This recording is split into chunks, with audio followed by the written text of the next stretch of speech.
নমস্কার, মিল চিকেনের একটা রেসিপি শেয়ার করব। কিছুটা উপকরণ নিয়ে নেব। দুধ, কেটে রাখা আলু, পেঁয়াজ কুচি, শুকনো লঙ্কা, তেজপাতা, আদা বাটা, রসুন বাটা, কাঁচা লঙ্কা বাটা, আর নিয়ে নেবো কিছুটা সিদ্ধ করা চিকেন আর চিকেন স্টু। এদিকে আমার কড়াইতে তেল দিয়ে দিচ্ছি, গরম হয়ে গেছে। তাতে কিছুটা শুকনো লঙ্কা, তেজপাতা দিয়ে দিলাম। একে একে সব মশলাগুলো দিয়ে দেবো। আদা বাটা, রসুন বাটা আর কাঁচা লঙ্কা বাটা দিয়ে কিছুক্ষণ ভালো করে ভেজে নেব মশলাগুলি। এখন তাতে দিয়ে দেবো কিছুটা পেঁয়াজ কুচি। পেঁয়াজ কুচিটাও কিছুক্ষণ ভালো করে ভেজে নেব।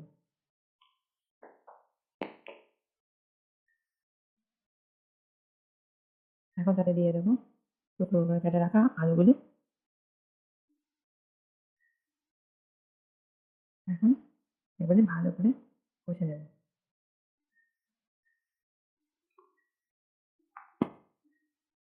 এখন তাতে দিয়ে দেবো সেদ্ধ করে রাখা চিকেনগুলি।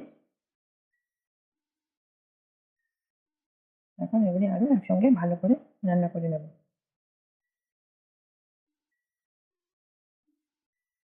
কষানো হয়ে গেছে। এখন তাতে একে একে মশলাগুলি দিয়ে দেবো। একটু জিরে গুঁড়ো, একটু ধনে গুঁড়ো,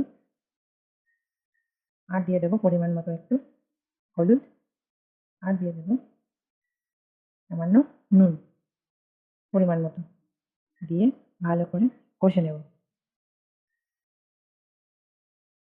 কষানো প্রায় হয়ে এসছে। এখন দিয়ে দেবো দুধ,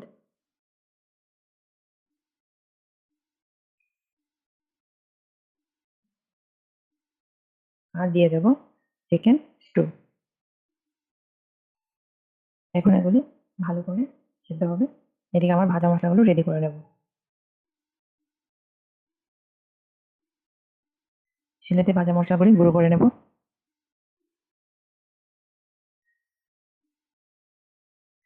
তরকারিটা প্রায় হয়ে এসছে। এখন তাতে ভাজা মশলা একটু ছড়িয়ে দেবো, দিয়ে আরও কিছুক্ষণ রান্না করে নেব।